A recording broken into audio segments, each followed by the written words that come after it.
انا جاي يا شباب النهارده بعد اذنكم اصور الاجندات الاجنبيه.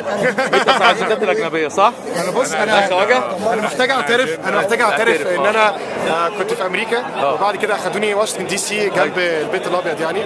وبعد كده عرضوا عليا $15,000 ان انا 50 اللي بيقول لك 50. لا ما هم لقوا لي شكلي معفن بالك ده، بس لقيت شكلي 15,000 وان انا ده امك دافعه فيك $100,000 في التعليم خدك خايف. ما هو بقى قال لك اي مصلحه وخلاص، قال لك اي مصلحه بس ووعدوني ان بس يعني ان الموضوع هيمشي بسهوله، بس ان انا اجي هنا واعمل الموضوع ده وان هم في الاخر هيساعدونا. هيجي الشعب كله بالظبط على اساس ان انت هم عارفين طبعا ان انا لما اقول حاجه الشعب كله مش هيسمع هيمشي ورايا على طول. برافو عليك. انا كنت متخيل ان حد هيقدر ان يعرف الموضوع ده، بس واضح ان الاعلام We love America.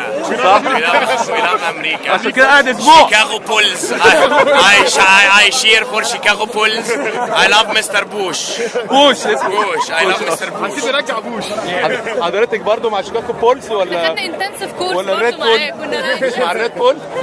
حضرتك برضو اي حاجه على الاجندات الاجنبيه؟ بص حضرتك الاربع بنات دول ايوه اتمرنوا مخصوص في امريكا أيوة. ازاي يقلبوا كرسي الحكم. كل واحده هتمسك رجل كده وهتقوم عامله له كده اهو تمام، وهيقفوا عليه كده اهو ويقولوا شت.